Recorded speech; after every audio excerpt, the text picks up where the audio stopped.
नमस्कार, सच की पड़ताल में मैं कादम्बिनी शर्मा हूं आपके साथ। क्या इजराइल और हमास जंग के और भी फैलने के आसार हैं? क्या इससे अब अंतर्राष्ट्रीय कारोबार प्रभावित होने जा रहा है? ये सवाल इसलिए उठ रहा है कि हूती विद्रोही रेड सी से गुजर रहे कारोबारी जहाजों पर ड्रोन से हमले कर रहे हैं। भारत से जुड़े 2 जहाजों पर भी ऐसे हमले हुए। ताज़ा हमला 2 दिन पहले हुआ। भारत आ रहे केमिकल टैंकर कैम्प्लूटो पर तब ड्रोन दागा गया जब वो भारत की ओर बढ़ रहा था। अमेरिका ने दावा किया कि हमला ईरान की ओर से हुआ, जबकि ईरान इसे सीधे नकार रहा है। लेकिन इसमें शक नहीं कि हूती बागियों को ईरान का समर्थन है और वो ऐसे हमले लगातार तमाम जहाजों पर कर रहे हैं। इस बीच युद्ध के करीब 3 महीने होने जा रहे हैं और संयुक्त राष्ट्र की ओर से युद्ध विराम की कोशिशें नाकाम होती रही हैं। ऐसे में सवाल उठ रहा है कि जो युद्ध कल तक इजराइल हमास के बीच था, वो पश्चिम एशिया से होता हुआ दूसरे इलाकों में पसर तो नहीं रहा। पेश है एक रिपोर्ट। जो युद्ध इजराइल हमास के बीच 7 अक्टूबर को हमास आतंकियों के 1200 इजरायली आम नागरिकों की हत्या के बाद शुरू हुआ, उसके 3 महीने होने जा रहे हैं। इस दौरान ये डर और बड़ा हो गया है कि पूरा पश्चिम एशिया इस युद्ध की चपेट में ना आ जाए और कहीं ये इससे भी बड़े युद्ध की शुरुआत न हो। हमास के अप्रत्याशित हमले के बाद इजराइल ने बस जवाबी हमला ही नहीं किया, आसपास के देशों को भी हमले के दायरे में लेने का संकेत दिया। सीरिया के 2 हवाई अड्डों पर हमलों के साथ ये शुरुआत हुई। फिर सीरिया ने भी मिसाइलें दागी और इजराइल ने फिर जवाबी कार्रवाई की। उधर अमेरिका की चेतावनी के बावजूद उत्तर इजराइल पर हिजबुल्लाह लगातार हमले करता रहा और इजराइल जवाबी हमले। इस सब के बीच भूमध्य सागर में अमेरिका ने अपने जंगी जहाज तैनात रखे ताकि ऐसे हालात न हो कि इजराइल पर चौतरफा हमला हो। इस क्षेत्र में मौजूद अमेरिकी पोस्ट पर भी ड्रोन से हमले करने की कई कोशिशें हुई। कुछ अमेरिकी सैनिक घायल भी हुए। बीच में जब युद्ध विराम हुआ तो उम्मीद बंधी कि युद्ध खत्म हो सकता है, लेकिन करीब 110 बंधकों की रिहाई के बाद ही विराम टूट गया। इजराइल के जवाबी हमले में जब गाजा में आम लोगों के, औरतों, बच्चों के मारे जाने की तस्वीरें सामने आने लगी, संख्या हजारों में जाने लगी, तो दुनिया के बाकी देशों से मानवीय विराम का दबाव बनने लगा। इजराइल हमास लड़ाई में हमारा लक्ष्य साफ है, इजराइल की मदद करना ताकि 7 अक्टूबर जैसी घटना फिर ना हो, युद्ध जल्द खत्म करना, आम नागरिकों की मौत कम से कम हो, बंधकों को घर वापस लाना और हिंसा रोक संस्थाई शांति बहाली। उधर हूती विद्रोहियों ने एक नया मोर्चा खोल दिया है। लाल सागर, अरब सागर, हिंद महासागर में मोर्चा। कहा, हमास के साथ हैं। गाजा पर जब तक इजराइल हमले नहीं रोकता, इजराइल से जुड़े जहाज यहाँ सुरक्षित नहीं। पहला हमला गैलेक्सी लीडर पर हुआ। हूती विद्रोहियों ने उसे अगवा कर लिया। सब कुछ वीडियो पर। कई साल बाद हुए ऐसे हमले से पूरी दुनिया चौंक गई। सुएज नहर वाला ये रास्ता व्यापार के लिए बेहद अहम है। 12% समुद्री व्यापार यहाँ से गुजरता है, 10% तेल भी। डर सही साबित हुआ जब न सिर्फ इजरायली कनेक्शन वाले बल्कि किसी भी जहाज पर हमला होने लगा। भारत के तटों के बेहद करीब केमिकल टैंकर कैम्प्लूटो पर हमला हुआ। अब भारतीय नौसेना फौरी जांच के बाद कह रही है हमला ड्रोन से हुआ। एक और ऑयल टैंकर जो भारत आ रहा था, उस पर लाल सागर में हमला हुआ। भारत की बढ़ती आर्थिक और सामरिक ताकत ने कुछ ताकतों को ईर्ष्या और द्वेष से भर दिया है। अरब सागर में हाल में हुए यमवी कैम्प्लूटो पर ड्रोन हमले और कुछ पहले लाल सागर में यमवी साईं बाबा पर हुए हमले को भारत सरकार ने बहुत ही गंभीरता पूर्वक लिया है। भारतीय नौसेना ने समुद्र की निगरानी बढ़ा दी है। जिन्होंने भी इस हमले को अंजाम दिया है, उन्हें हम सागर तल से भी ढूंढ निकालेंगे और उनके खिलाफ कठोर कार्रवाई की जाएगी। मैं यह आपको आश्वस्त करना चाहता हूं। अब भारत ने इलाके में युद्धपोतों की संख्या बढ़ाकर 3 कर दी है। उधर अमेरिका ने अपने कुछ सहयोगी देशों के साथ जहाजों की रक्षा के लिए ऑपरेशन प्रॉस्पेरिटी गार्डियन शुरू किया है। अंदेशा ये कि हमले ऐसे ही होते रहे तो तेल की कीमतें बढ़ेंगी, सप्लाई चेन प्रभावित होंगी, देशों की अर्थव्यवस्था चरमरा जाएगी। उधर अमेरिका ने इराक में हिजबुल्लाह के 3 ठिकानों को निशाना बनाया, उसके सैनिकों पर हमले के कारण।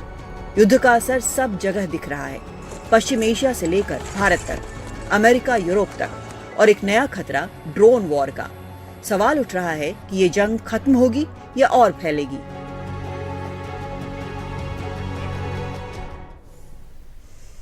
और इस पर चर्चा करने के लिए हमारे सहयोगी उमाशंकर सिंह इस वक्त हमारे साथ स्टूडियो में मौजूद हैं।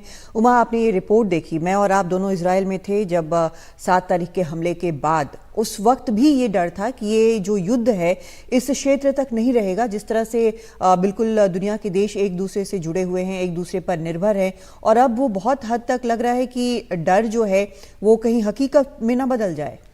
जी देखिए, एक रूप में देखें तो ये युद्ध जो है वो फैल चुका है, और ये युद्ध बेशक इस रूप में ना लड़ा जा रहा हो कि ज़्यादा देश इसमें गोला बारूद बम लेके शामिल हो गए हों, लेकिन आर्थिक मोर्चे पर ये युद्ध जो है वो फैल गया है। और जैसा कि आपने अपनी रिपोर्ट में भी दिखाया कि लाल सागर से गुजरने वाले जहाज़ों पे हमले हो रहे हैं, और यहाँ तक कि भारत आने वाले जो 2 जहाज़ पर हमले हो चुके। तो जो एक सप्लाई चेन में एक रुकावट आई थी यूक्रेन युद्ध की वजह से, उसके पहले कोरोना की वजह से, उसके बाद जो है एक नई चुनौती बनकर सामने आया है। और देखिए कि भारत की जो सेना के जो पोत है उसको भी इंगेज होना पड़ रहा है युद्ध में। भारत कहीं से भी भागीदार नहीं है, भारत एक संतुलित रुख लेकर चलता रहा है। हमने देखा कि किस तरीके से भारत जो है वो UNGA में जब भी मौका आया तो एब्सटेन किया। 2 राष्ट्र सिद्धांत की बात जो है, दो राष्ट्र समाधान की जो बात है वो भारत लगातार करता रहा है। लेकिन भारत ने अपने पक्ष को थोड़ा बदला भी जब उसने युद्ध विराम के पक्ष में वोटिंग किया, वो अमेरिका के खिलाफ जाकर किया। तो एक संतुलित एक रवैया लेकर चलते रहने के बावजूद जो है आर्थिक आंच जो है वो भारत तक पहुंचने लगी है। और तभी इतनी कड़ी भाषा का जो इस्तेमाल है जो रक्षा मंत्री राजनाथ सिंह हैं उन्होंने किया, और कहा कि पताल के तल से भी ढूंढ निकालेंगे जिन्होंने इस हमले को किया। हमले का जो शक है वो किस पर है? अमेरिका की तरफ से कहा जा रहा है कि सीधे तौर पे ईरान इसके पीछे है, क्योंकि हुती को ईरान समर्थन देता है। हमास के समर्थन में जो ईरान है वो लगातार नजर आता रहा है।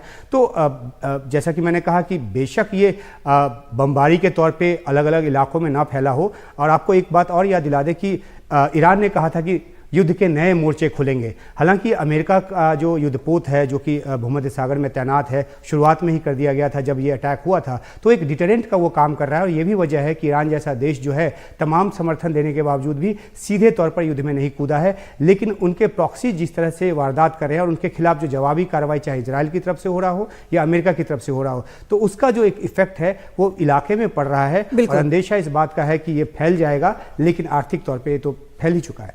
आज वाला जो एक हमला है जो इराक में अमेरिका ने किया है, आपको लगता है कि ये कुछ ज़्यादा एस्केलेशन है या फिर ये सेम लेवल पे समझा जाएगा, एक ही स्तर पर समझा जाएगा जो अभी फिलहाल हो रहा है अमेरिका और इजराइल और फिलिस्तीन इस सब के संदर्भ में? जी देखिए, एक अमेरिकी राष्ट्रपति थे जॉन एफ कैनेडी, उन्होंने ये कहा था कि ये दुर्भाग्य है कि हम युद्ध की तैयारी के द्वारा ही शांति सुनिश्चित कर सकते हैं। तो जो हमला हुआ है वो भी, उसको भी एक डिटरेंट के तौर पे देखना चाहिए, क्योंकि हिजबुल्लाह जिस तरीके से लगातार हमले कर रहा है, हुती विद्रोहियों ने आपने दिखाया किस तरीके से जहाज़ पे वो कब्जे कर रहा है, जहाज़ पर हमले कर रहा है, तो वो ज़्यादा और ना बढ़े, इसलिए अमेरिका अपनी तरफ से ऐसे हमलों के जरिए, और देखिए आज इजराइल के हमले में ईरान के एक बहुत बड़े जो कमांडर हैं वो मारे गए हैं।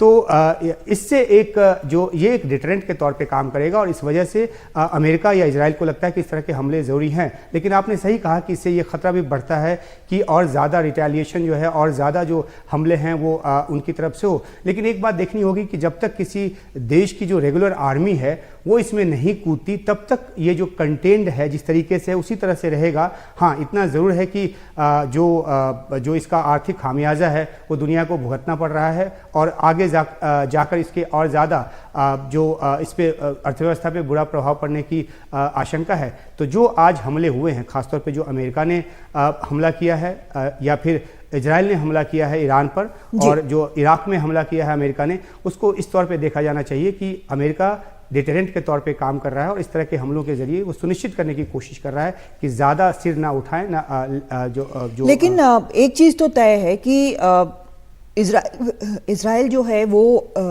हमास को ख़त्म करने के लिए, अपने एग्जिस्टेंस के लिए वो लड़ रहा है, ऐसा उसका कहना है। लेकिन बाकी जो देश हैं, कोई भी नहीं चाहता कि युद्ध हो। ऐसे में इजराइल पर दबाव भी बहुत है, चाहे वो संयुक्त राष्ट्र का दबाव हो, चाहे वो अमेरिका का दबाव हो, दबाव बहुत है। लेकिन बार बार हम ये देख रहे हैं, एक संदेश देने की यहाँ पर बेंजामिन नेतन्याहू ने फिर से कोशिश की है जब वो गाजा में दूसरी बार पहुंचे, मतलब जो पब्लिकली दूसरी बार वो पहुंचे हैं। तो क्या आपको लगता है कि ये दबाव जो है और बढ़ेगा आने वाले दिनों में? क्योंकि पहले तो सिंपैथी साथ में थी, लेकिन बाद में जब नंबर्स दिखे, जैसा हमारी रिपोर्ट में है, तो उसके बाद ये दबाव बढ़ता जा रहा है। जी देखिए, नेतन्याहू के लिए आगे कुआं पीछे खाई जैसी स्थिति है। उन पर बंधकों को छुड़ाने का दबाव है। जिनके परिजन जिन परिजनों के बंधक अभी तक नहीं छूटे हैं वो लगातार प्रदर्शन कर रहे हैं। लेकिन थोड़ा सा पीछे जाकर देखें तो जिस तरीके से जो एक न्यायिक सुधार की प्रक्रिया उन्होंने अपनाई थी और उस समय उनकी जो लोकप्रियता है वो किस तरह से नीचे गिरती चली जा रही थी। हमास के हमले के बाद उन्होंने अपने पोजीशन को संभालने की कोशिश की है, अपने को स्ट्रांग करने की कोशिश की है और इसलिए जो धुर दक्षिण पंथ जो है उसको लेकर आगे बढ़ रहे हैं और जिसके खिलाफ ओबामा भी रहे हैं, माफ़ कीजिएगा, जो बाइडन भी रहे हैं और उन्होंने आगाह भी किया है कि इस तरीके से जो मानवीय जो त्रासदी की स्थिति है उस वजह से जो दुनिया में जो एक जन भावना है वो रातों रात बदल सकती है, इजराइल के खिलाफ हो सकती है और बहुत हद तक वो बदली भी है। और यहाँ पर उमा, मैं एक सेकंड के लिए अपने दर्शकों को वो तस्वीरें दिखाना चाहती हूँ जो उनके संसद में हो रहा है। जो बंधक पिछले दिनों मारे गए, चाहे वो 3 जिन्हें खुद इजरायली फोर्सेस ने गलती से मार दिया या 5 जो अभी मिले हैं टनल में जिनके शव मिले हैं, उसके पहले मिले थे 2 शव मिले थे, ये संसद की तस्वीरें हैं जो हम दिखा रहे हैं अपने दर्शकों को। और संसद के अंदर जो बंधकों के रिश्तेदार हैं वो पहुंचे हैं, यहाँ पर वो विरोध कर रहे हैं जब खुद बेंजामिन नेतन्याहू भाषण दे रहे हैं और उनका यही कहना है, बार बार जो प्रदर्शन हुए हैं आपने भी देखा, हमने भी देखा कि वो मांग कर रहे हैं कि एक डील हो ताकि वापस सभी बंधक घर आ सके। और यहाँ पर बड़ा अकेले अलग थलग पड़ते नजर आ रहे हैं बेंजामिन नेतन्याहू। जी बिल्कुल, देखिए युद्ध जिस तरह से लंबा खींच रहा है और बार बार नेतन्याहू इस बात को कहते रहे हैं, तो ऐसे में जो गाजा में मानवीय संकट है वो बढ़ता जा रहा है और दुनिया का दबाव जो है वो नेतन्याहू पर है।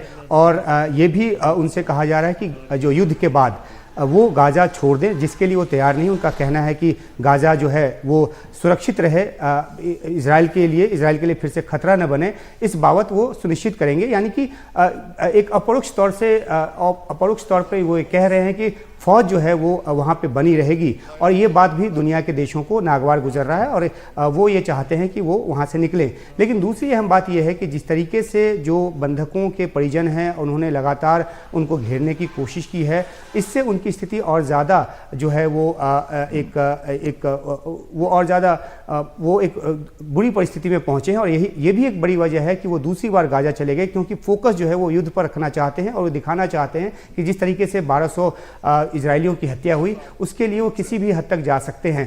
तो एक शायद ये वजह है उमा कि बाइडेन का भी खुद उनकी पार्टी जो है डेमोक्रेट्स बिल्कुल लगातार इजराइल को इस प्रकार समर्थन से वो भी कहीं कहीं विरोध के स्वर उठ रहे हैं, वो भी थोड़ा चुनाव के पहले अलग थलग पड़ते नजर आ रहे हैं। जी बिल्कुल, आपने सही कहा और इसलिए हमने देखा है कि किस तरीके से जो बाइडेन जो हैं उन्होंने नेतन्याहू को यहाँ तक कह दिया कि अपनी सरकार में बदलाव करें और ऐसी सरकार लेकर आए, मतलब अपने ऐसे सहयोगियों को बदलें जो बिल्कुल धुर दक्षिणपंथी तरीके से व्यवहार कर रहे हैं और कठोर बयान दे रहे हैं। तो अमेरिका में जो अगले साल चुनाव होना है उसके पहले भी अपने आप को रिपोजिशन करना चाहते हैं जो बाइडेन, और इसलिए भी उन्होंने, क्योंकि वहाँ पे फिलिस्तीन के समर्थन में भी बहुत सारे प्रदर्शन हुए हैं और हजारों हजार के लोग वहाँ की तादाद में लोग वहाँ पर जुटे हैं, तो उनको ये भी देखना है कि अमेरिका में जनभावना जो है वो मानवीय त्रासदी की स्थिति की वजह से उनके खिलाफ न हो जाए। बिल्कुल, आप सही कह रहे हैं और सबसे बड़ी चिंता यही है कि ये युद्ध जो है वो इतनी न फैले कि उसके बाद उसकी जद में हर कोई आ जाए, हर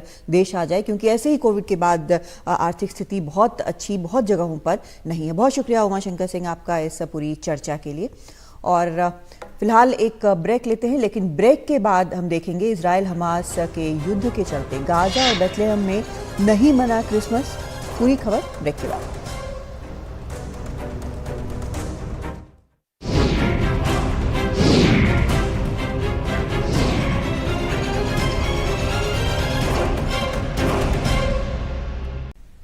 लगातार चलते इजराइल हमास युद्ध के बीच इस बार जीसस का जन्म स्थान माने जाने वाले बेथलेहम ने क्रिसमस नहीं मनाया। गाजा में युद्ध के साए में शांति की उम्मीद में गिरजाघर में प्रार्थनाएं हुई। ईसाइयों के सबसे पावन माने जाने वाले बेथलेहम में क्रिसमस के मौके पर सन्नाटा रहा। क्रिसमस की सजावट का सामान बेचने वाली दुकानें भी नहीं खुली। हर साल आने वाले सैलानियों का जत्था भी नहीं दिखा। सिर्फ जीसस के जन्म को लेकर एक आर्ट वर्क लगाया गया।